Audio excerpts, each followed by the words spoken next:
રામ કબીર ભજનની શરૂઆત કરીએ. સૌને રામ કબીર.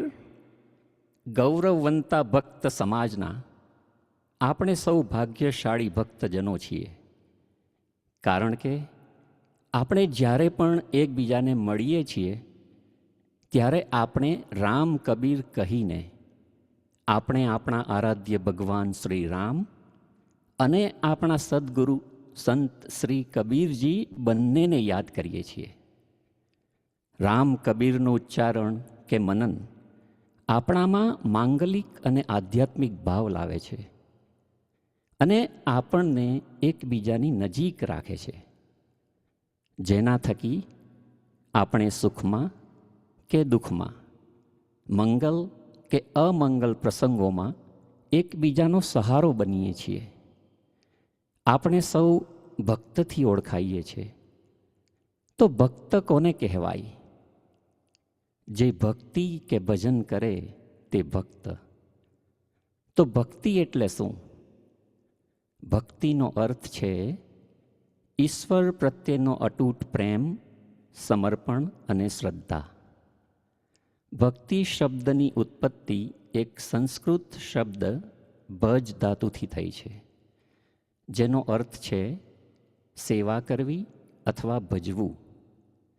એટલે કે શ્રદ્ધા અને પ્રેમપૂર્વક આરાધ્ય પ્રત્યે આસક્તિ. ભક્તિ એ મન, વાણી અને કર્મથી આપણા આરાધ્યમાં એકદમ લીન થઈ જવાની પ્રક્રિયા છે. મુખ્ય રૂપે ભક્તિ ઈશ્વરની આરાધના અને આત્મસમર્પણનો માર્ગ છે.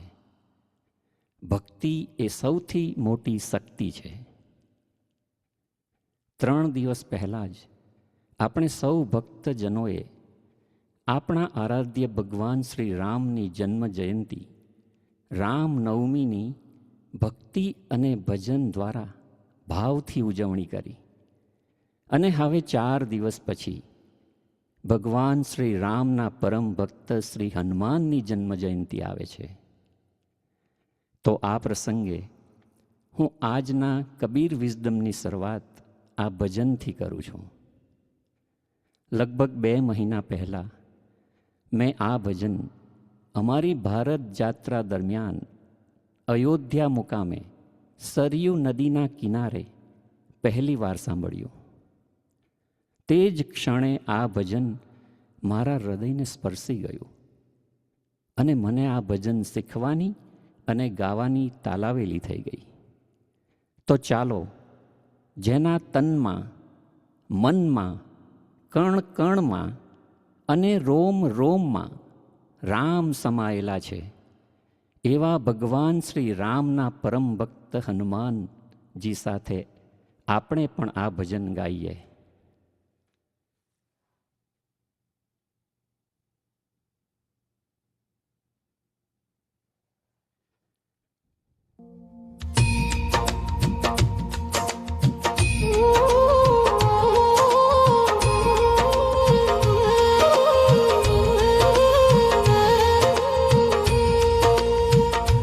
मेरे तन में भी राम, मेरे मन में भी राम, मेरे कण कण में राम, मेरे मन मन में राम, रोम रोम में समाया तेरा नाम रे. हाय मेरी सांसों में तेरा ही नाम रे. हाय मेरी सांसों में तेरा ही नाम रे. जैसे चंदा में राम, जैसे सूरज में राम, जैसे चंदा में राम, जैसे सूरज में राम, अंबर तारों में समाया तेरा नाम रे. हाय मेरी सांसों में तेरा ही नाम रे. हाय मेरी सांसों में तेरा ही नाम रे.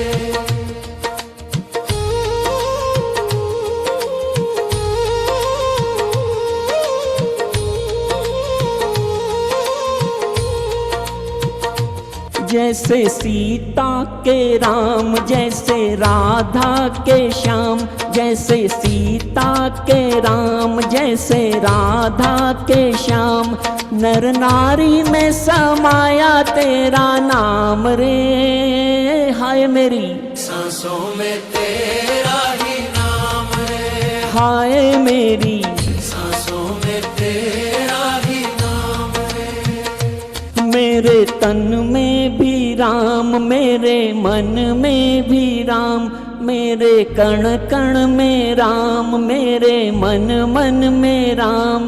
रोम रोम में समाया तेरा नाम रे। हाय मेरी सांसों में तेरा ही नाम है, हाय मेरी सांसों में तेरा ही नाम है।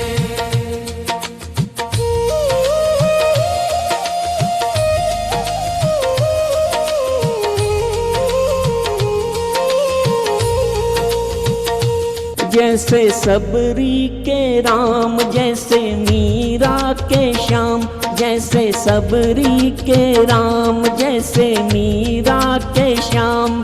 पत्ते पत्ते में समाया तेरा नाम रे। हाय मेरी सांसों में तेरा ही नाम है, हाय मेरी सांसों में तेरा ही नाम है।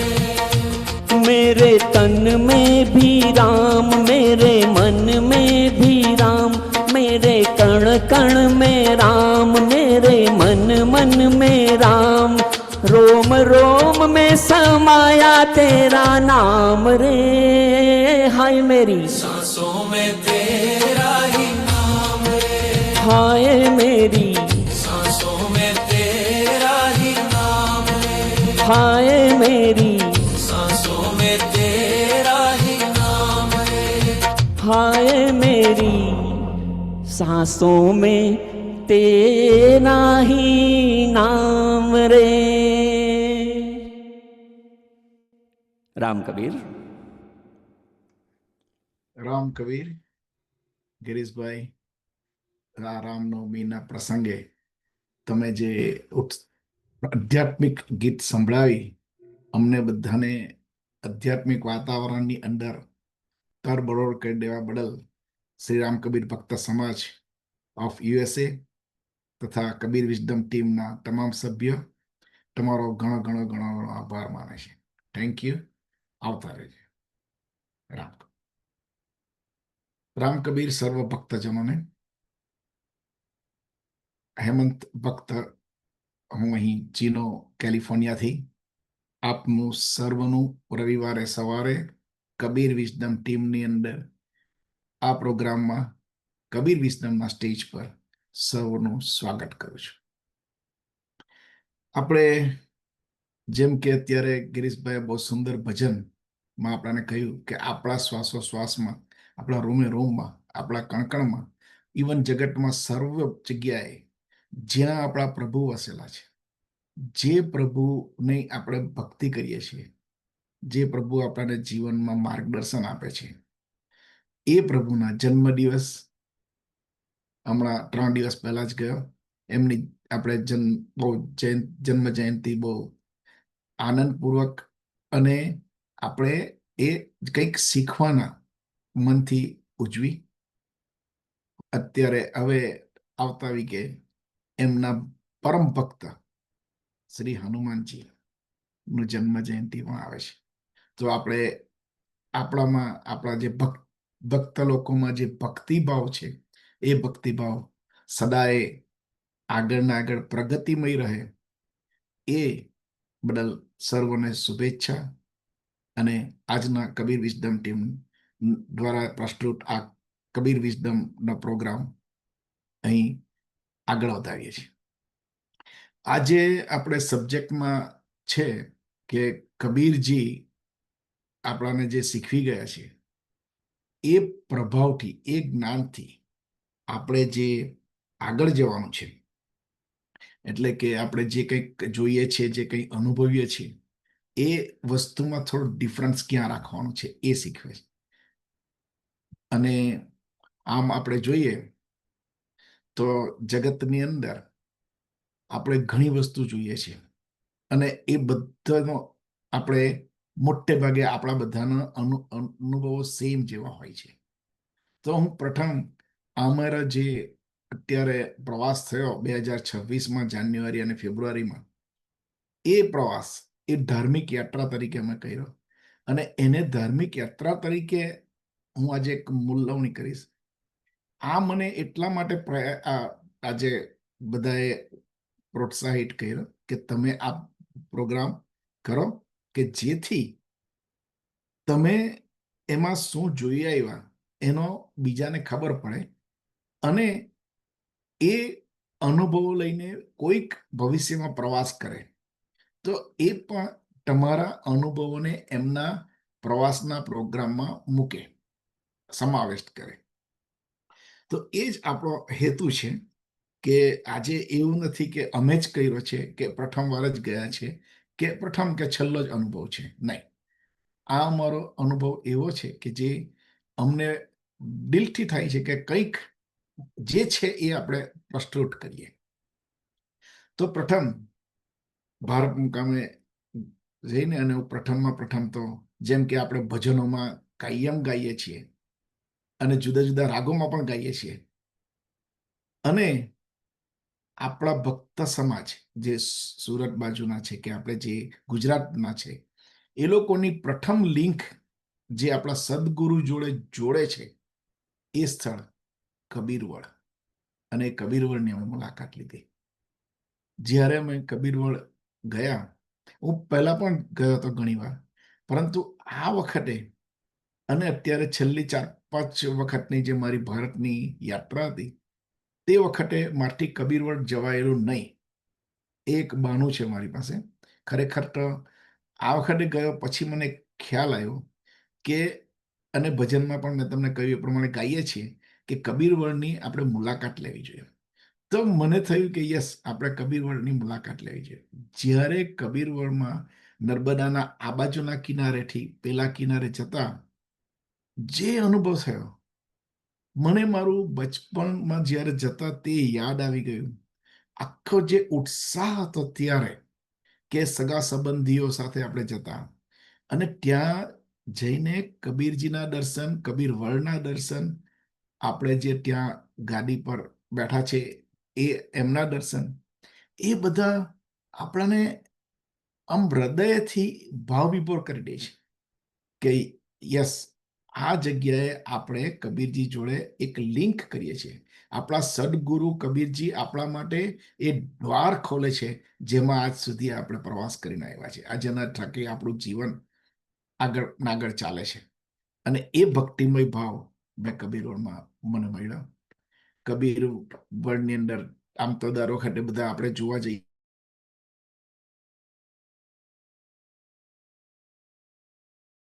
પરંતુ એક અનુભવની વસ્તુ છે. અને એ અનુભવ આ વખતે જે થયો, કે તમને કહ્યું એમ કે મારા બચપણની યાદો, જે આપણે સગા સંબંધીઓ જોડે જતા આપણે સાથે, એ બધી યાદો ત્યાં તાજી થાય છે.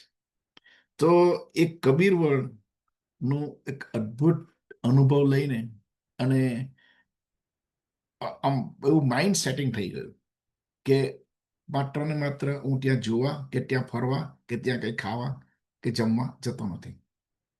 કોઈક પ્રવાસે જઈએ ત્યારે કંઈક એનો અનુભવ જુદી રીતે કરવાનો હોય છે. એટલે પછી ઘરે આવ્યા, થોડા દિવસો પછી અમે ગયા અયોધ્યા.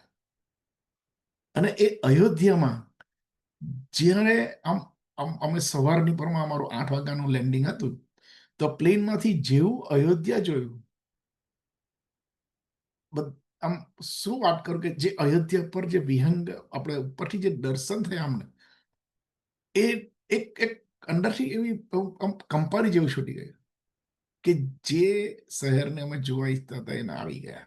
જેવા ત્યાં લેન્ડ થયા, ત્યાં નીચે નીકળ્યા, આ બહાર એટલે કે એરપોર્ટની બહાર ગયા અમે, તો બહુ આમ અતિ આનંદથી ભરાઈ ગયા. અને એક એવું કંઈક થઈ ગયું કે અમે કંઈક જગત એવું કંઈક પ્રાપ્ત કર્યું છે કે જેનું વર્ણન અમે નથી કરી શકતા. પછી જેમ જેમ ત્યાં ગયા, મંદિરના દર્શન કર્યા. હવે મંદિરના દર્શન એક મહત્વની વસ્તુ છે. જ્યારે અમે ગયા અયોધ્યામાં ત્યારે, અને મંદિર પાસે ગયા ત્યારે, એમ વિશેષ એ થઈ કે જ્યાં શ્રી રામ પ્રભુ આપણા જગતને એક સારો રસ્તો બતાવ્યો, જ્યાં એમણે એ બધા જ સંકટોનો સામનો, એમના જીવનનો વિચરણ કર્યું. એ જગ્યાએ અમે ગયા અને જ્યાં રામજી પોતે ચાલતા, જીવન જીવતા, નાન બચપણ એમણે પાસ કર્યું, એમણે લગ્ન પછી એમનું જીવન ત્યાં સ્ટાર્ટ કર્યું. એઓ પછી ગયા જંગલમાં, જંગલમાંથી પાછા આવ્યા, એ બધી જ વસ્તુ. અને એ જ્યારે આવ્યા પછી એમણે રામ રાજ્યની સ્થાપના કરી, સીતા માતાનો ત્યાગ કર્યો, એમણે એમના સંતાનોને પાછા પ્રાપ્ત કર્યા ત્યાં. એ બધા પ્રસંગો એકદમ વારાફરતી. અને એ જે વખતે એમણે જે રીતે કર્યું હશે, કે જે પ્રમાણે જીવન જીવ્યા હશે, એ ધીમે ધીમે હૃદયમાં એક સ્ફૂર્તિ લાવવા માંડ્યું. અને એ સ્ફૂર્તિ પછી અમારો એક દિવસ પાસ થયો એટલે થોડું આપણે મનમાં વિચાર કર્યો, તો ત્યારે ખ્યાલ આવ્યો કે યસ, આજ સુધી ઘણા બધા મંદિરે ગયા, ઘણી બધી જગ્યાએ ગયા, ઘણું બધું જોયું, પરંતુ ઓલવેઝ મારા જીવનમાં એવું થતું, કદાચ આપણા બધાના જીવનમાં થતું હોય, કે આ મંદિર બહુ સરસ મજાનું આણે બનાવેલું, અને જુઓ તો ખરા કેટલા સરસ કલર. જેમ કે આ રામજી મંદિરમાં ઘણા બધા આપણે જઈએ છીએ ત્યારે આપણને એવું થાય છે કે નવું મંદિર, આરસપહાણની જો સુંદર વ્યવસ્થાઓ, મૂર્તિની કેટલી સરસ વ્યવસ્થા, આમ દેખાય કેટલી સરસ મૂર્તિ, અને એની અંદર 2-3-4 કલાકની લાઈન, લોકો, પુષ્કળ લોકો આવે છે જોવા, દર્શન માટે. મને ત્યારે થયું કે નહીં, આ દર્શન નથી. દર્શન એ છે કે જ્યાં હું રામજી હતા એનો અનુભવ કરું, કે એમણે એ જીવન ત્યાં કેવી રીતે જીવ્યા હશે. એટલે અયોધ્યામાં આ બધું.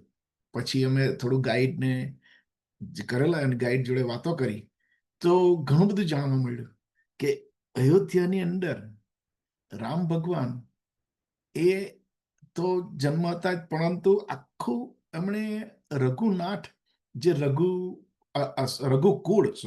રઘુકુળની વાતો કરી, કે એ રઘુકુળ એટલે કે જે મહાન રાજાઓ, કે જેઓ પોતાના જીવનથી એક સુંદર એક્ઝામ્પલ સેટ કરી ગયા, આપણા માટે જીવન જીવવાની એક સ્ટેજ નક્કી કરી ગયા. તો એ આપણને ખબર પડી કે યસ, જેમ કે હરિશ્ચંદ્ર રાજાની વાતો થઈ, ત્યાં ભગીરથજીના જે પ્રયત્ન ગંગાજીને આપણા પૃથ્વી પર લાવવાના, એના વિશે વાતો થઈ. અને જગ ફેમસ રઘુકુલ રીત સદા ચલી આઈ, પ્રાણ જાય પર વચન ન જાય. એ બધી વસ્તુનો ત્યાં અનુભવ થયો અમને. ઇવન જૈન ધર્મના 5 તીર્થંકરોનો પણ જન્મ ત્યાં થયો. પ્રથમ તીર્થંકર ઋષભદેવજીનો પણ જન્મ અયોધ્યામાં. ઇવન અયોધ્યાની પાસે છપૈયા ગામ છે, ત્યાં સ્વામિનારાયણના વન ઓફ ધ સંતનો પણ જન્મ ત્યાં. તો વિચાર કરો કે એ જગ્યા પર ગયા પછી જોવાનું તો બધું ભૂલી જ જવાય છે. દર્શન જોવા કરતા ઉપર જે આપણા સંસ્કૃતિએ બહુ સુંદર શબ્દ આપ્યો છે, અને એનો એટલો બધો વિશાળ અર્થ થાય છે દર્શન. એ દર્શનનો અમને અનુભવ થયો કે યસ, કે આપણે જ્યાં મહાનુભાવ ચાલ્યા, જે વિચરણ કર્યા, એ જગ્યાએ આપણે ગયા છે. અને એટલા માટે જ સ્પેશિયલ મારે કહેવું જોઈએ. અને એ જે તુલસીદાસે લખેલી જે પંક્તિ છે તે મને ત્યાં યાદ આવી ગઈ. આમ રગે રગમાં વાગતી હોય ને એવું લાગવા માંડ્યું કે મંગલ ભવન અમંગલ હારી, દ્રવહુ સો દશરથ અજીર બિહારી, રામ સિયા રામ જય જય. તો આ જે બધું આપણને ત્યાં થાય છે, ત્યાં જઈએ છીએ ત્યારે આ બધું ચૂકી જતો હતો આજ સુધી. અને એનો અનુભવ થયો. ત્યાં અમે આમ તો રામજીના દર્શન કરવા જઈએ તો મોસ્ટલી બધું જ આપણે જોતા હોય છે કે જ્યાં રામજી રહ્યા, રામજીનો મહેલ હતો, દશરથજીનો મહેલ, કનક ભવન, હનુમાનગઢી, એ બધું આપણે દર્શન કરતા હોય. પરંતુ એથી પણ ઉત્તમ મને એ લાગ્યું કે રામજીનું જે મંદિર કે દશરથજીનો જે મહેલ છે એ ત્યાં ગાઈડને પૂછતા ખબર પડી કે આ જે ઓરિજિનલ મહેલ નથી, આ મહેલ એ એવો છે કે જેને 3 વાર બીજા રાજાઓ દ્વારા બનાવવામાં આવ્યો છે. તે રીતે રામજીનું મંદિર પણ, રામજીનું મંદિર આપણે જોઈએ જ્યાં જન્મ સ્થળે અત્યારે બાંધવામાં આવ્યું છે મંદિર, એ જગ્યાએ આપણે એવું માનીએ છીએ હિન્દુ સંસ્કૃતિ પ્રમાણે કે આપણા જે સ્કોલર્સ છે આપણા બધા, એ લોકો બધા કહે છે કે આ જગ્યાએ એમનો બોર્ન થયો હતો. તો એ પણ કેવી ઘટના કે તમે ત્યાં જુઓ તો થોડા વખત પેલા આક્રાંતાઓએ આવીને એ જગ્યા નષ્ટ કરી નાખી હતી. તે છતાં પણ સત્યમેવ જયતેમાં માનતી આપણી સંસ્કૃતિ પ્રૂવ કરી આપ્યું કે સત્યનો છેલ્લે પણ વિજય જ થાય છે. ભલે ગમે એટલા આવે, ગમે એટલા વર્ષો પાસ થઈ ગયા, પરંતુ સારું દ્રષ્ટાંત પૂરું પાડનાર પુરુષોત્તમ, પુરુષમાં પણ ઉત્તમ એવા વ્યક્તિનું આપણે સન્માન કરીએ છીએ. એવા વ્યક્તિની જગ્યાએ જઈને આપણે પોતાના ભાવ આની અંદર સ્થાપિત કરીએ છીએ. તો એક ઉત્તમ ઉદાહરણ આપણને ત્યાં જોવા મળ્યું. બીજે દિવસે અમે અમુક અયોધ્યામાં અમુક જગ્યાએ ગયા અને આ વસ્તુનો તમે પર્સનલી પણ થોડો અનુભવ કરજો કે આપણને બધાને ખબર છે એ પ્રમાણે કે રામજી પોતે કેટલા શક્તિશાળી હતા. વિષ્ણુ ભગવાનનો અવતાર, પોતાની પાસે બધી જ શક્તિઓ, છતાં પણ જ્યારે એઓ અંતિમ સમયે સરયુના ઘાટ પર જાય છે અને સરયુમાં પોતાના દેહને વિલય કરે છે. અદ્ભુત આપણા જીવનને મને તો એવું લાગ્યું કે આમ બહુ જ ઊંડો આમાં અર્થ છે સમાયો. અને એ અર્થ મને એવું લાગ્યું કે ઇનફ ઇઝ ઇનફ. એમની પાસે આટલી બધી સત્તા, આવડું મોટું રાજ્ય, એ ધારત તો કહેતે કે નહીં મારે રહેવું જ છે, મારે હજુ રામ રાજ્યનું વિસ્તાર કરવો છે. લોકોના જેમ કે અહિરાવણની આપણે સ્ટોરી સાંભળી છે તે પ્રમાણે એ અહિરાવણ જે બધાના મનમાં છે એનો નાશ કરવો છે. છતાં એ પોતે રહી શકતે કે નહીં હું હજુ થોડા વખત રહું, કારણ કે મારી પાસે તો બધી સત્તા છે, મારી પાસે શક્તિ છે. પરંતુ નહીં, એમણે નક્કી કર્યું કે નહીં, ઇનફ ઇઝ ઇનફ. મેં આટલું જે વિલીલા પ્રસારી છે એ બધી ઇનફ છે.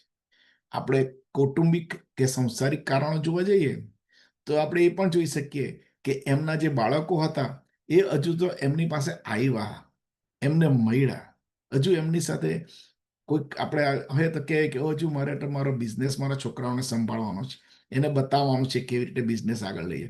તો એવા બધા કાર્ય તો કેટલા બધા બાકી રામજી માટે.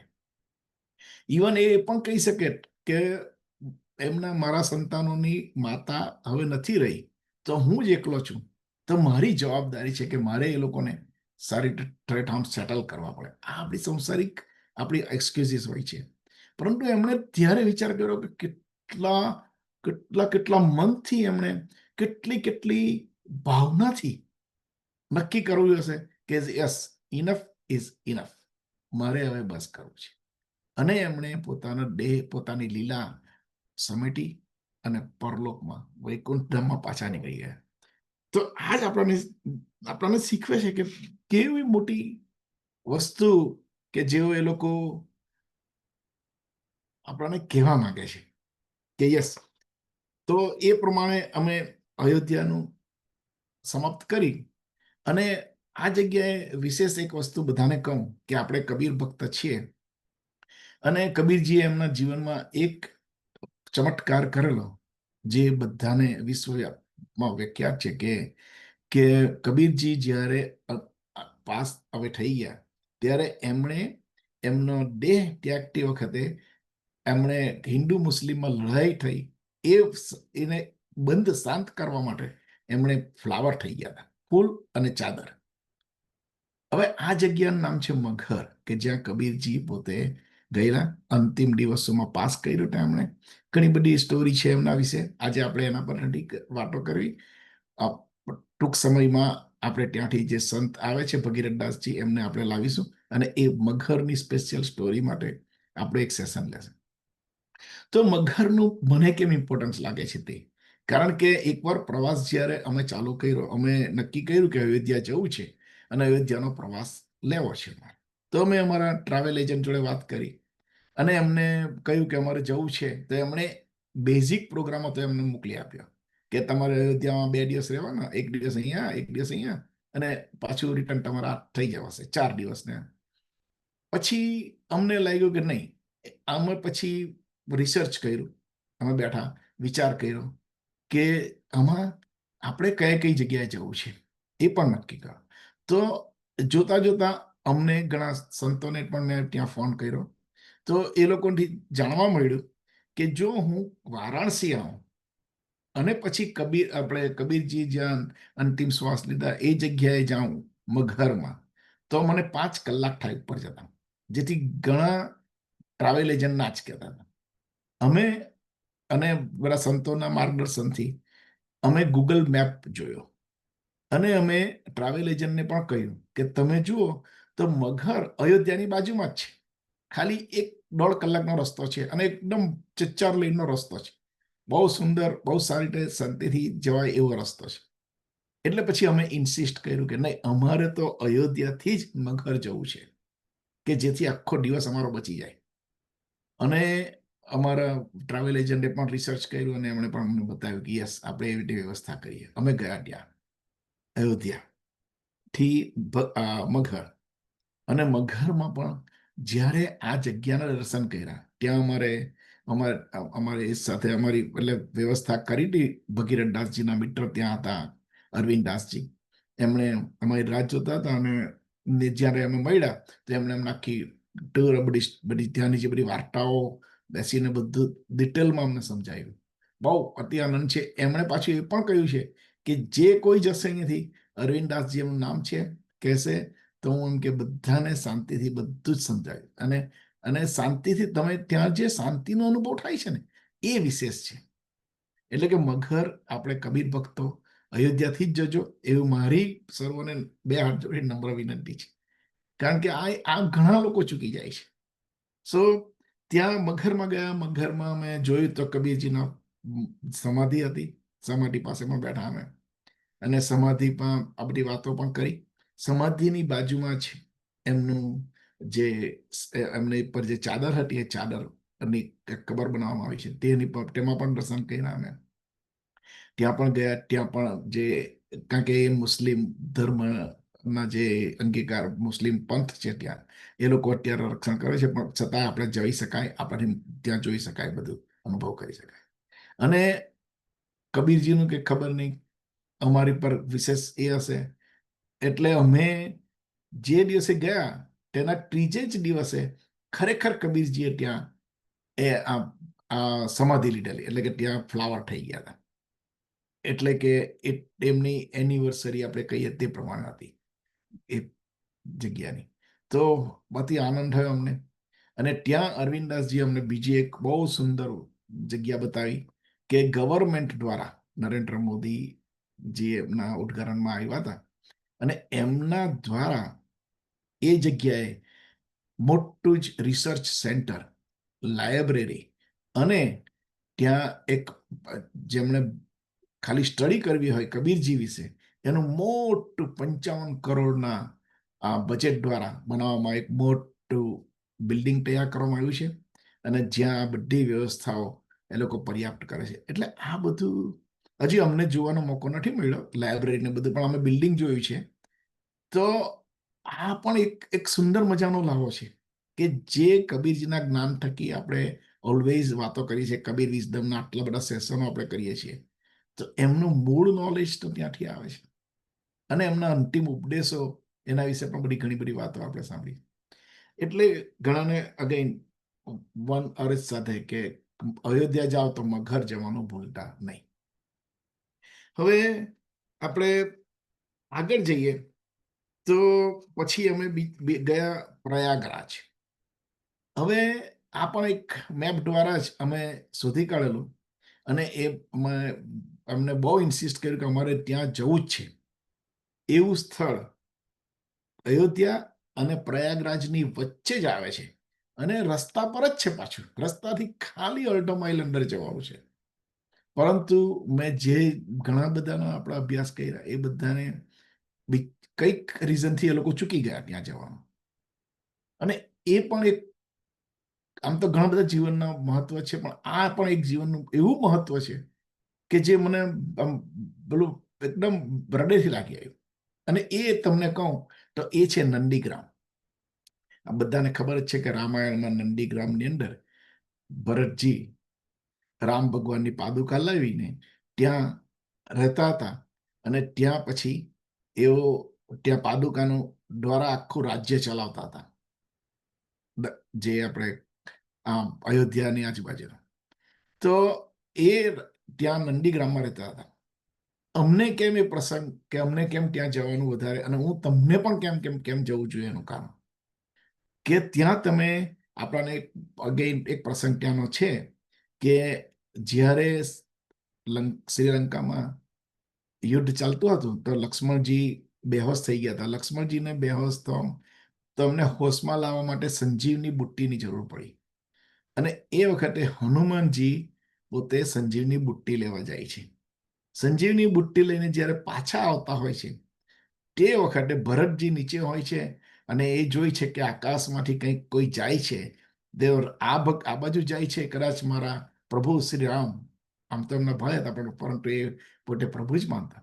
તો પ્રભુ શ્રી રામના કોઈ પણ કાર્યમાં અડચણ ન થાય એ માટે એમણે તીર છોડી અને ઉપર હનુમાનજીનો એને નીચે પાડ્યા. હનુમાનજીને નીચે પાડ્યા. હવે તમે આ પ્રસંગ તમે ખાલી વિચાર કરજો કે હનુમાનજીને એમણે તીર મારીને પાડ્યા. એટલે કે હનુમાનજી રામજીના કામ માટે આગળ જાય છે. ભરતજી રામજીના કામ માટે જ, કે જેમનું કામ નહીં અટકે રામજીનું, એટલા માટે આમને પાડે છે નીચે. આ ઘડીએ બંને જણા એકબીજાના દુશ્મન છે. તમે જુઓ, એ બંને દુશ્મન છે કે હનુમાનજી આવા છે, ભરતજી આવા છે, છતાં પણ બંને કામ કોનું કરે છે? રામજીનું. રામકાજ માટે બંને પ્રવૃત્તિમય છે. તો આપણે હવે આપણી મનોસ્થિતિની વાતો કરીએ તો આપણે ઘણીવાર પ્લેનમાં જતા હોઈએ, કોઈક ટ્રાવેલ કરતા હોય, ગમે ત્યાં જતા હોઈએ, તો આપણે ઘણીવાર બેઠા હોઈએ, માનો કે કોઈક એવા જગ્યાએ છે કે જ્યાં આપણે બીજું કોઈ મળતું નહીં હોય, અને ત્યાં પછી કોઈ કપલ આવે અને એ પણ આપણા જેવું દેખાય એટલે આપણને આનંદ થાય કે હાસ, ચાલો ઇન્ડિયન આવ્યા. ઇન્ડિયન આવ્યા એટલે પછી આપણી જોડે આપણે એની જોડે વાતો કરવાનો પ્રયત્ન કરીએ, વાતો કરીએ. તો આપણે પૂછીએ કે તમે ક્યાંથી? તો એ કે અમે ગુજરાતથી. એટલે આપણો આનંદમાં વધારો થાય, આપણને વધારે આનંદ આવે કે ગુજરાતી છે અમારા, એટલે આપણે ગુજરાતીમાં ચાલુ કરીએ. પછી આપણે પૂછીએ કે તમે ક્યાંથી? તો કે સુરતથી. આપણે કહીએ સુરતથી. ગામ કયું? તો આપણું બાજુમાં જ ગામ. આપણામાં આનંદનો કેટલી વૃદ્ધિ થાય, કેટલો બધો આનંદ આપણાને થતો જાય. તો વિચાર કરો કે જ્યાં ઘડી પહેલા બંને દુશ્મનો એકબીજાને વિચારતા હતા કે બંને દુશ્મન છે, એ ઘડીએ ભરતજી અને હનુમાનજી બંને મળે અને બંને એકબીજા જોડે આ વાતો કરતા હોય તો એ લોકોનો ભાવ કેવો ધીમે ધીમે ધીમે. અને પછી હનુમાનજી પણ પોતે ખુલાસો કરે છે કે હું રામજીના કામ માટે, આ પ્રસંગ માટે જઈ રહ્યો છું ઉતાવળમાં. અને ભરતજી પણ કહે કે હું પણ રામજીના કામ માટે જ આ તમને તીર મારવામાં આવ્યું છે. તો બંને રામ ભક્ત છે એવું ખબર પડે જ્યારે, અને જેવી ખબર પડે ત્યારે બંને એકબીજાને ભેટે. આ પ્રસંગ તમે વિચાર કરો કે એમના જીવનમાં કેટલો આનંદ ભરી હશે, કે જેમનો જીવનનો આખો ગોલ, આપણે તો ખાલી ઘડી બે ઘડી કે કદાચ 10 કલાક આપણે સાથે રહેવાના હોઈએ. આ તો જીવનભરનો જે આપણો ઉદ્દેશ હતો એમના બંનેનો, એ બંને ઉદ્દેશ એકમઠ થઈ જાય છે. એ પ્રસંગ એટલે કે આ નંદીગ્રામમાં હનુમાનજી અને ભરતજીનું મિલન અવશ્ય જોજો. બહુ જ નજીક છે, આ રસ્તામાં જ છે. ઘણા લોકો ચૂકી ગયા છે, માટે હું વિનંતી કરું છું કે હવે ફ્યુચરમાં તમે જાઓ તો આ જગ્યા જોઈને ત્યાં આ અનુભવ કરવાનું ચૂકશો નહીં. પછી પણ પ્રયાગરાજ ગયા. તો પ્રયાગરાજમાં તો આપણે ફેમસ છે ત્રિવેણી સંગમ, જ્યાં ગંગાજી, સરસ્વતીજી અને યમુનાજી મળે છે. અને એ એક પાવનકારી જગ્યા પણ તમને આમ આધ્યાત્મિક બનાવી દે છે ઓટોમેટિક. આપણે જેવા પાણી પાસે જઈએ આપણા દિલમાં કંઈક પ્રગટ જુદું જ થાય છે. એ પણ અનુભવ કરજો. એના પર બહુ વિશેષ નથી કરવું વાતો, પરંતુ ત્યાં બીજું બધું જોવાનું પણ છે. જેમ કે આનંદ મહેલ છે, જે આપણા ભારતની, આપણે જ્યારે ભારત સ્વતંત્ર થતું હતું તે દરમિયાન ઘણી બધી મિટિંગ કોંગ્રેસે ત્યાં કરી હતી. એટલે કે એક અગત્યનું સ્થળ છે આપણા ઇન્ડિપેન્ડન્સ માટે. એ જગ્યાએ આપણા બબ્બે વડાપ્રધાન ત્યાં હતા. અને જેમ કે ઇન્દિરા ગાંધીનું જન્મ સ્થળ ત્યાં હતું. ત્યાં મોતીલાલ નહેરુ, જવાહરલાલ નહેરુનું રહેઠાણ હતું, મોતીલાલ નહેરુનું પણ રહેઠાણ હતું ત્યાં. આ બધું તો એ પણ જરા જોવાનું ચૂકતા નહીં, કારણ કે એ પણ આપણા માટે એટલું જ ઇમ્પોર્ટન્ટ છે કે જે આપણા દેશ આઝાદ કરવા માટે જે લોકો આટલું બધું તકલીફ ઉઠાવી આપણાને આજે ઇન્ડિપેન્ડન્સ રાખવા માટે, તો તે જગ્યા જોવા જેવી છે. અને આજે આપણે ઘણા ટીવી પર જોઈને આપણે ઘણા લોકો વાતો કરીએ જ છીએ કે ભાઈ ઓ મહાનાયક, તો એ મહાનાયક અમિતાભ બચ્ચનનો પણ જન્મસ્થળ છે, ત્યાં એ જજો. એટલે ખાલી અનુભવ છું. અને ત્યાં વિશિષ્ટ પાર્વતી માતાની શક્તિપીઠની જે આપણે વાતો કરી છે 51, one of the Shaktipeeth is there two. એટલે એ શક્તિપીઠના પણ દર્શન કરી અને પાર્વતી માતા અને શંકર ભગવાનના જે પ્રેમની વાતો છે એનો પણ અનુભવ થઈ શકશે આપણને. એ શક્તિપીઠનું નામ છે સોફાર લલિતા દેવી. એમનો પંજો પડ્યો હતો, આપણને બધાને ખબર છે કે શક્તિપીઠ કેવી રીતે બનાવેલા નહીં. તો એ બધાનું ત્યાં અને ભારદ્વાજ મુનિ કે જેમણે રામજીને ત્યાં જ્યારે જંગલમાં જતા હતા ત્યારે રામજીને સાથે વાતચીત કરી અને એમણે ભારદ્વાજ મુનિએ પણ એમને જે બોધ આપેલો એના વિશે આપણને ખબર જ છે. તો એ પ્રયાગરાજની મુલાકાત થઈ. હવે અમે દુનિયાનું એવું શહેર કે જ્યાં બહુ જૂનામાં જૂનું, one of the oldest city ગણવામાં આવે છે, અને one of the oldest city એવું કે જે હજુ સુધી જીવંત છે, જ્યાં હજુ પણ માણસની વસ્તી છે. એ સમયના પળમાં કંઈ ખોવાઈ નથી ગયું એવું સ્થળ એ વારાણસી, કાશી તરીકે પણ ઓળખાય છે, એને બનારસ તરીકે પણ આપણે ઓળખીએ છીએ. અને ત્યાં પણ ઘણી બધી વસ્તુઓ જોવા જેવી છે. ત્યાં આપણે મુખ્ય તો આપણા શંકર ભગવાનનું ધામ, જે કાશી વિશ્વનાથ મંદિર, એ બહુ અગત્યનું જોવા જેવું છે. વન ઓફ ધ જ્યોતિર્લિંગ છે. અને ત્યાં મને જે વાર્તા ગમે છે એ છે કે કાશી વિશ્વનાથ કે કાશી, બનારસ, વારાણસી એ શહેર એ એક એવું છે કે આપણે આપણી સંસ્કૃતિમાંથી બધું જ બળી આવે છે. જેમ કે આપણી સંસ્કૃતિમાં લગ્ન જીવન પછી સાધુ બની જવાના ઘણા આપણને ઉદાહરણો મળે છે. તો આ એવું છે કે પ્રથમ સાધુ હતા, પ્રથમ ભગવાન હતા શંકર ભગવાન, જે લગ્ન નહીં કરે. એમણે એમનો જીવન સંસાર આપણને શીખવવા માટે કે જીવન સંસાર કેટલો અગત્યનો છે, તેના માટે કૈલાસ પરથી આવીને કાશીમાં આવીને એમણે ત્યાં લગ્ન કરેલા પાર્વતી માતા જોડે. અન્નપૂર્ણા માતાનું મહત્વ આપણને ખબર પડે છે કે અન્નપૂર્ણા માતાનું મહત્વનો જે કોન્સેપ્ટ છે એ અનુભવ થાય છે. ત્યાં આપણને ગંગાજીની આપણને આરતીનો બહુ મુખ્ય લાભો મળે છે. ઇવન બધા ઘાટ આપણે જે જોઈએ છીએ, અબાઉટ 51 કે 54 ઘાટો છે, એ બધાને ઘાટની બધી વાતો કરીએ છીએ, જોઈએ છીએ. તો એ બધા અનુભવો પણ આપણને આપણી હિન્દુ સનાતન સંસ્કૃતિ એ તમને પ્રાઉડ આપે છે કે સનાતન સંસ્કૃતિ કેટલી વિશાળ છે અને કેવી આપણને અદ્ભુત ભાવનાઓમાં પ્રગટ કરે છે. એ પ્રમાણે એની વાતો થાય છે. અને આ કાશી વિશ્વનાથના મંદિર જોતા એક પ્રસંગ હું તમને આ જગ્યાએ નોટ કરાવું છું, એ તમે નોટ પણ કરી મૂકજો. આપણે છેલ્લે પાછા એની વાતો કરીશું.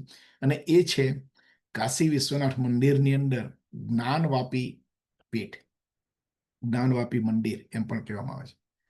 ત્યાં તમે જુઓ તો તમે અત્યારે આપણે જઈએ, હું તો ગયો, અમે અનુભવ કર્યો કે આપણને ખબર જ પડી જાય કે આ જગ્યાએ શંકર ભગવાનની શિવલિંગ હશે જ. છતાં પણ આટલા વખત પછી આપણે જેને સનાતન સંસ્કૃતિનો દેશ ગણીએ છીએ, અત્યારે આપણા દેશને આઝાદ થયાના આટલા વર્ષો થયા, છતાં પણ આપણે હજી આપણી શ્રદ્ધા, આપણું જે વિશ્વાસ, આપણા ઈશ્વર, એની મૂર્તિનું મંદિર બાંધી શક્યા નથી. એ જ્ઞાનવાપી જગ્યા તમે જોજો. તમને હજી પણ થશે કે જે આક્રાંતાઓએ તોડી પાડ્યું છે અને એક ખોટી દ્રષ્ટિથી એની પર કબજો કર્યો છે, એ કેવી રીતે શક્ય બને એ તમે જોજો કે કેવું આક્રાંતાઓ આપણે પર કર્યું છે, આપણી સંસ્કૃતિ પર ઘા કર્યો છે, આપણી ભાવનાઓ પર, આપણી બિલીફ પર, એ બધી ત્યાં આપણને જોવા મળશે. તો એ કાશી વિશ્વનાથનું એ જગ્યા આપણે પાછા એને વાત કરીશું, એક બહુ સુંદર વાત છે પછી. ઓકે, તો એ પ્રમાણે ત્યાં બધે કાશી વિશ્વનાથમાં અમે ગયા. ત્યાં આદિ શંકરાચાર્ય તુલસીદાસજીનું રામ મંદિર છે કે જ્યાં એમણે રામાયણ રચેલું, એ બધી જગ્યા આપણને જોવા મળે છે. વિશેષ જગ્યા જ્યાં ફરી પાછો હું તો કબીર ભક્ત છું એટલે કબીરજીની જ વાત કરું છું કે ત્યાં કબીરજીનો જન્મ સ્થળ લહર તળાવ. લહર તળાવ એટલે કે આમ આપણે જનરલી તળાવ એટલે આપણે માનીએ કે એક મોટું જગ્યા હશે કે જ્યાં પાણી ઓલવેઝ સ્થિર રહે, પરંતુ એવું નથી. એ બે નદી વહે છે, એની વચ્ચે જે ઓવરફ્લો હોય એને લઈને જે તળાવ બને છે એને એ લહર તળાવ એટલે કે લહર વહી છે, તો એને લહર તળાવ. અને ત્યાં કબીરજીના જન્મ સ્થળ અને એ જગ્યાએ અમે ઉભા રહ્યા. આજે પર્ટિક્યુલર જગ્યા તો કોઈને ખબર છે જ નહીં કે આ જગ્યા એક્ઝેક્ટલી, પરંતુ આપણું જે મન માને છે એ જગ્યાએ જઈને એટલો પરમ શાંતિનો અનુભવ કરીએ છીએ. અને ત્યાં બે મંદિર છે, જેમ કે મેં આગળ વાત કરી તેમ કે જીવનભર જે સંદેશો આપ્યો છે એ સંદેશાને છેદન કરીને પછી આ રીતે બનાવવામાં આવ્યું છે. તો એ બે છે જગ્યા. ત્યાર પછી અમે ગયા કબીર મઠ કે જ્યાં કબીરજી રહેલા, નજીકમાં જ છે એકદમ, ચૂકશો નહીં, બધા જ જોઈશ. કબીર ભક્તની એક નમ્ર વિનંતી છે બધા માટે. ત્યાં કબીર મઠ અમે જ્યારે ગયા, બહુ સુંદર કે ત્યાં અમને ભગીરથદાસજી નામના સંત છે, તમે પણ જાઓ તો વાત કરજો. તો એ આપણે ત્યાં કબીર વિઝડમમાં ઘણીવાર આવી ગયા છે. તો એ ભગીરથદાસજી અમને ટૂર આપી, ત્યાં બધું બતાવ્યું કે કેવી રીતે નીરુજી નીમાજીની સમાધિ બતાવી. પરંતુ ત્યાં મેં એમને એક આગ્રહ કર્યો, અને એ આગ્રહ હતો કે મેં એમને કહ્યું કે કબીરજી એમના વખતમાં જે કંઈક અહીંયા દિનચર્યા કરતા, એમાંની કંઈક એકાદ દિનચર્યા જો મને જાતે કરવાની મળે આ જગ્યા પર, તો બહુ સદભાગી થઈશ, મને એવું લાગે છે. હવે ખબર નહીં, મને એવું કંઈ પહેલેથી આવો કોઈ પ્લાન નહીં હતો, પણ એમ જ બોલાઈ ગયું કે શું તે. એટલે એમણે મને કહ્યું કે ચાલો કંઈ નહીં, તમને લઈ જાઓ. એટલે ત્યાં કબીર મઠની અંદર જ જગ્યા છે કે એક કૂવો છે, જે કૂવાની અંદરથી પાણી કબીરજી પીતા હતા, એ કૂવા પાસે લઈ ગયા અને મને કહે કે આ છે, આ રીતે પાણી ખેંચીને એ પીતા હતા, તમારી મેં એમને કહ્યું કે મારે જાતે અનુભવ કરવો છે, મારે જાતે ખેંચવું છે પાણી. મેં મારી જાતે પાણી અંદરથી કાઢ્યું બહાર, ડોલ નાખીને, અને એકદમ પેલું જૂની સ્ટાઇલ પ્રમાણે. અને એ મારી પાસે વિડીયો પણ છે, એટલે કદાચ કોઈ જોવો હોય તો. અને એ પાણી કાઢ્યું બહાર. જ્યારે પાણી બહાર કાઢ્યું ત્યારે મેં જોયું કે એટલું સુંદર, એટલે પાણી એટલે એટલું ચોખ્ખું પાણી, એકદમ ક્લીન, જે આપણને આમ પણ નહીં જોવા મળે તેટલું ક્લીન અને ગરમ પાણી. એનો જે અનુભવ છે એનો આટલા શબ્દોમાં તો હું વ્યક્ત નથી કરી શકવાનો, પરંતુ ઘણા બધા શબ્દોમાં એ વ્યક્ત કરાય એવું નથી લાગતું મને. બહુ સુંદર અનુભવ, તમે પણ કરજો જ. અને ત્યાર પછી આપણો થોડો સમય થવા આવ્યો છે, એટલે હું થોડું જલ્દી જાઉં છું. અગેન આ જ્ઞાનવાપીની જે વાતો હું કરતો હતો, એમાં એક બીજું મેઇન, કદાચ જો બધાને મૂવીનો શોખ હોય તો હમણાં એક નવું મૂવી આવ્યું છે પરેશ રાવળનું, તાજ સ્ટોરી, ધ તાજ સ્ટોરી. જોજો બધા, જેનાથી આપણને ખબર પડે કે આપણે કયા યુગમાં જીવીએ છીએ અને આપણું બધી જે સંસ્કૃતિનો કોણ કેવી રીતે નાશ કરે છે અને આપણી શું જવાબદારી છે. બહુ સુંદર મૂવી છે. હું અહીંયા કોઈ પ્રમોશન કરવા નથી આવ્યો, પણ જે મારો અનુભવ છે તમને કહું છું. ત્યાર પછી અમે ગયા બુદ્ધ ભગવાનનો, કારણ કે આ ટૂરમાં અમે 5 ડિફરન્ટ રિલિજનમાં ગયા, જેનો અનુભવ કર્યો. અને જુદા જુદા પંથો ગણીએ તો 12 થી વધારે પંથોમાં અમે જોયું.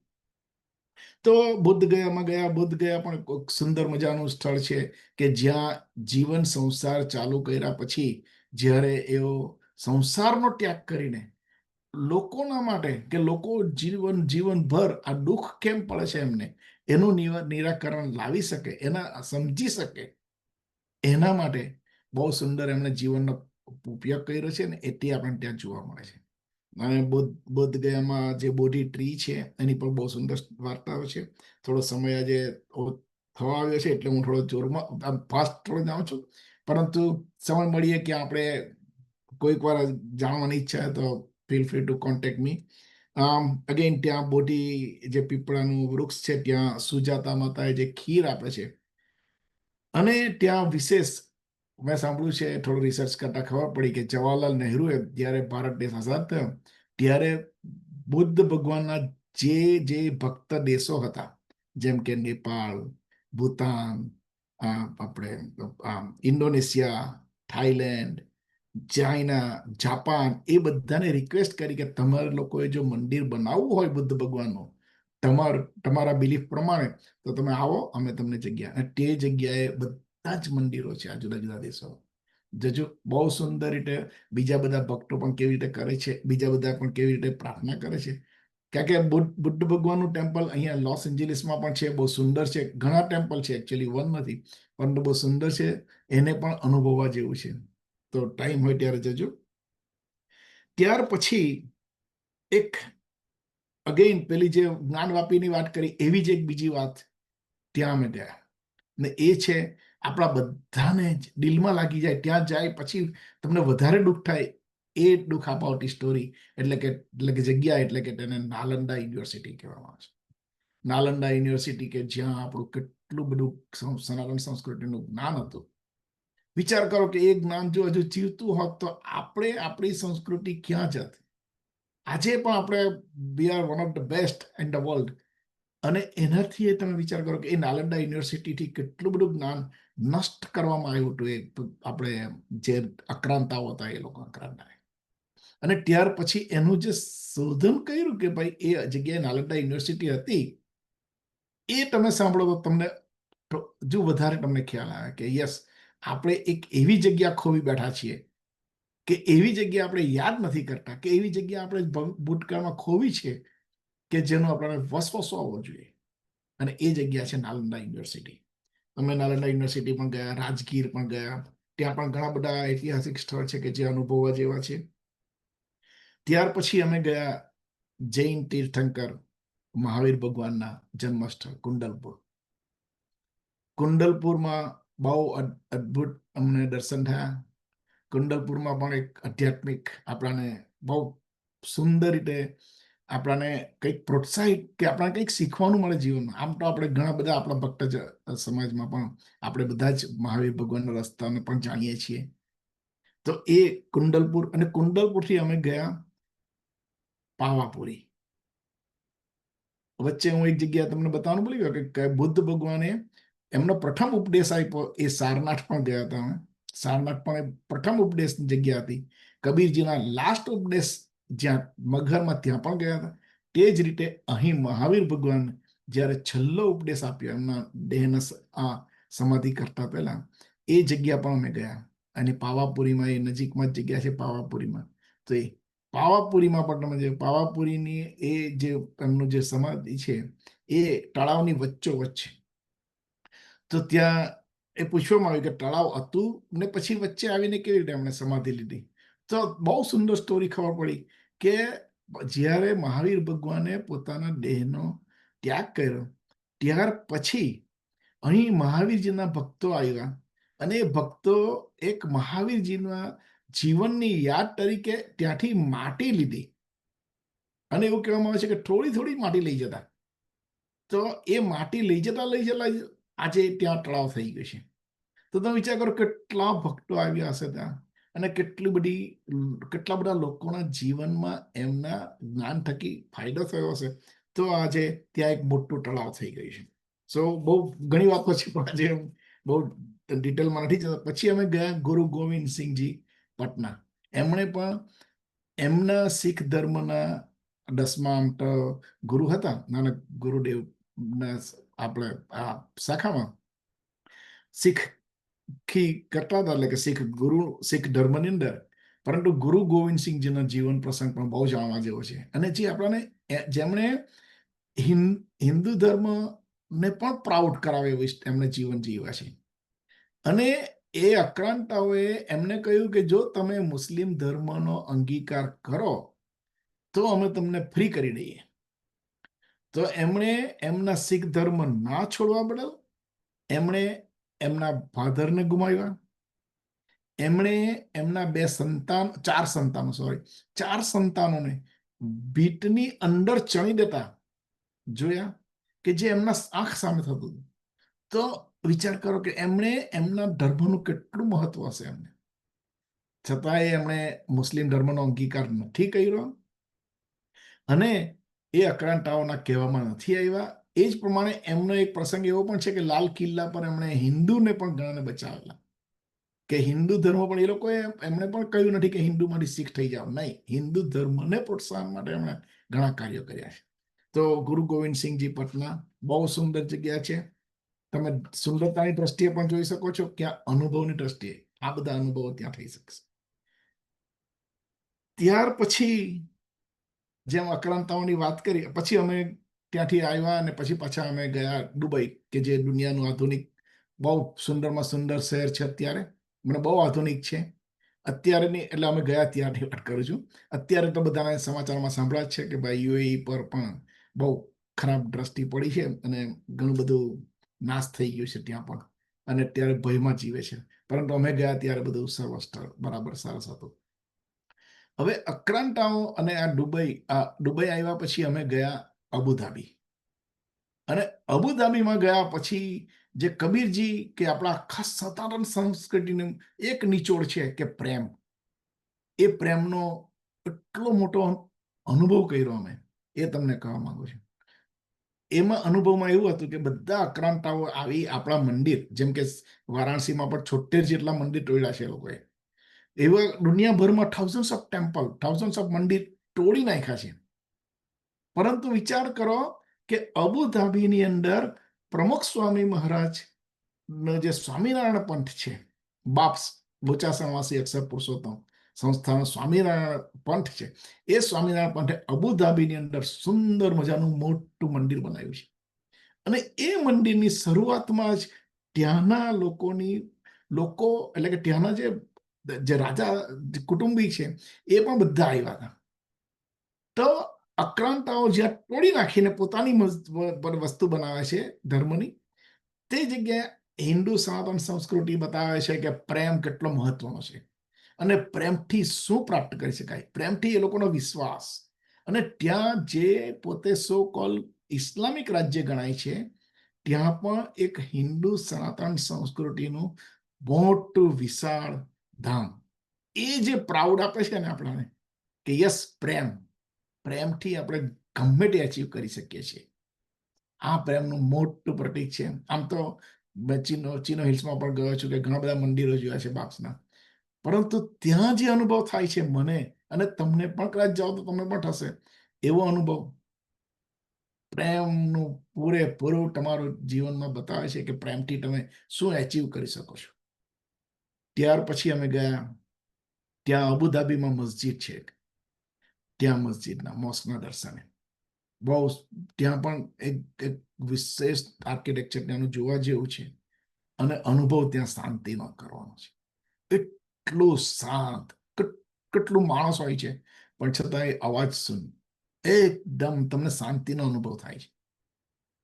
તો આ જગ્યાએ એક બહુ સુંદર વિચારકે મને કહ્યું છે તે પ્રમાણે કે આપણે ડિફરન્સ શું, તો એમણે મને બહુ સુંદર કહ્યું કે આપણે જે મંદિરમાં જઈએ છીએ બધે, એ મંદિરમાં આપણાને મળે છે પવિત્રતા, વાર્તાઓ, અનુભવ, જીવન જીવવાની કળાઓ. એટલે કે ત્યાં પવિત્ર મંદિર હોય છે આપણા, અને એ પવિત્રતા આપણાને જીવનમાં બહુ સુંદર શીખવે છે. એની આગળ ચાલીએ આપણે, તો જેમ કે અમે ત્યાં ગયા હતા, ત્યાંથી પછી અમે મસ્જિદમાં, અને મસ્જિદમાં મેં પૂછ્યું કે મસ્જિદમાં શાંતિ તમને જો અનુભવ કરવો હોય તો મસ્જિદમાં જાઓ, બહુ શાંતિ તમને પ્રાપ્ત થશે. અને તમારે જો ભવ્યતા નિહાળવી હોય તો તમે ચર્ચમાં જાઓ. બહુ સુંદર એમનો નિચોડ મને ગમી ગયો.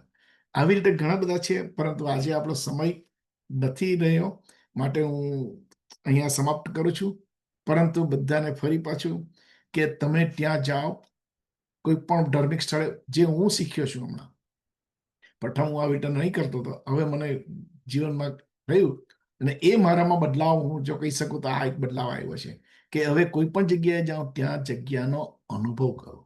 એ જગ્યા કેવી રીતે બંધાય, કોના માટે બંધાય, એ શું શીખવે છે અને એની જે પવિત્રતા છે એ હું મારા દિલમાં, હૃદયમાં ભરું અને જેનો મને આ રીતે લાગણી સદાને માટે આપે. તો અહીં હું તમારા સાંભળવા બદલ તમારો સર્વનો ઘણો ઘણો આભાર માનું છું.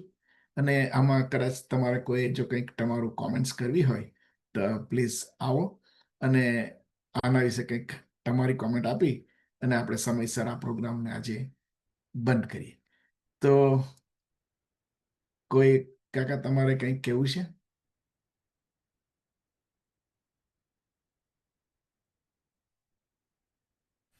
હા, રામ કબીર કાકા. રામ કબીર. હેમંત, તે તો અમને વનની યાત્રા કરાવી દીધી,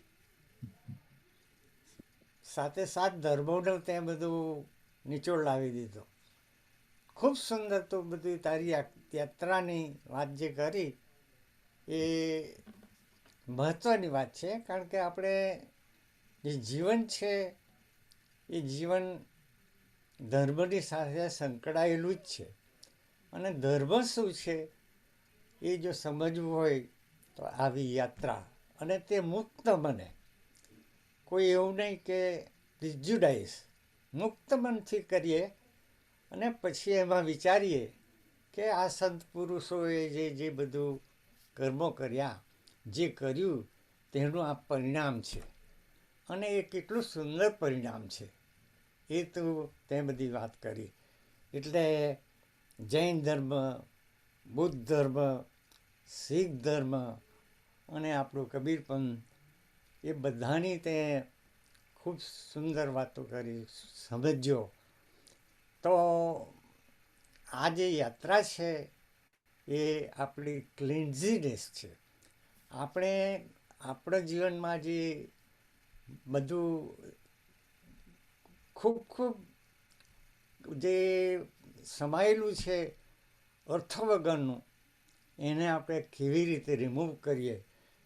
એ યાત્રામાં તમે જાઓ અને જે યાત્રામાં શાંતિ મેળવે, જે તમને મંદિરોમાં, ચર્ચમાં, મસ્જિદમાં જે પીસફુલ મળે છે, શાંતિ મળે છે. આપણી કબીરોને જ તમે જુઓ દાખલો, કાશીમાં આપણું કબીર મઠ જોઈએ, અયોધ્યા જોઈએ, તો એ બધામાંથી આપણને ખૂબ આપણું જીવનની જીવવાની આપણને કળા મળે છે. તો તે ખૂબ મહેનત કરી છે અને ખૂબ સરસ તે યાત્રા કરી છે. જીવનને આપણને જે આપણી યાત્રા, જીવનની યાત્રા છે, એ યાત્રાને આપણને સફળતામાં એ પરિણામ આપે છે. તો ખૂબ સરસ વાત છે.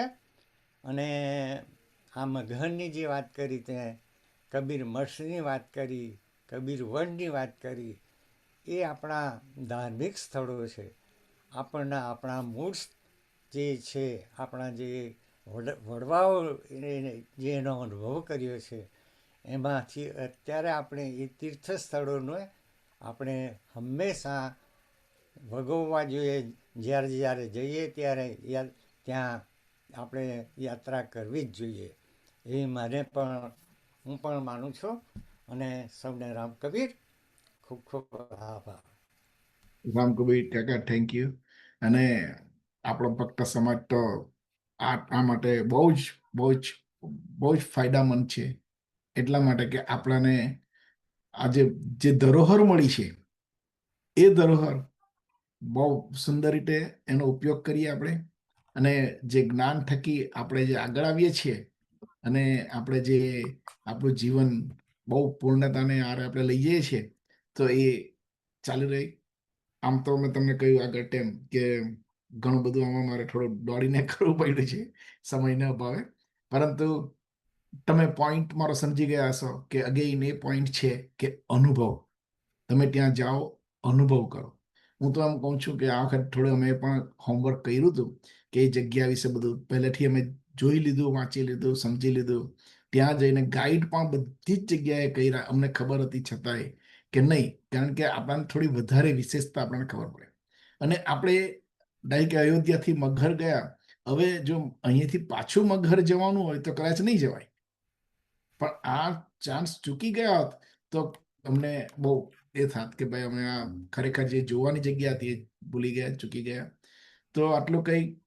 હવે ફરી પાછું બધાને રામ કબીર. અને આપણા સંસ્કૃતની અંતિમ પ્રાર્થનામાં આપણે વાત કરીએ જ છીએ કે આ બધું જે છે આમ જુઓ તો એક પૂર્ણ છે, પરંતુ અમારે હજુ પાછું પૂર્ણમાંથી બીજું પૂર્ણ આપણે ઊભું કરી શકીએ છીએ. સો હવે આજની પ્રાર્થના કરી અહીં હું આપણા કબીર વિઝડમના આ સેશનની સમાપ્તિ કરું છું. આવતા વીકે ફરી પાછા મળીશું. અને તમે પણ જે કંઈ તમારો સારો પ્રસંગ તમને કંઈ યાદ હોય, સારા અનુભવો કે જે બીજાને પણ મદદ કરી શકે અને તમને જાગૃત કરી શકે એવા જાગૃતતાના પ્રસંગો, તમારો અનુભવ વ્યક્ત કરવા અમારી જોડે હાજર રહેજો. અને આવજો કબીર વિઝડમના સેશનમાં ફરી. એટ લાસ્ટ હરિ ઓમ. પૂર્ણ એ છે, પૂર્ણ આ છે, પૂર્ણથી તો પૂર્ણ ઉગ્યું છે બધું. પૂર્ણમાંથી પૂર્ણ આપી દ્યો ભલે, શેષ પાછળ પૂર્ણ રહેવાનું સદા. ઓમ શાંત શાંત શાંત. રામ કબીર સાહેબ બંદગી.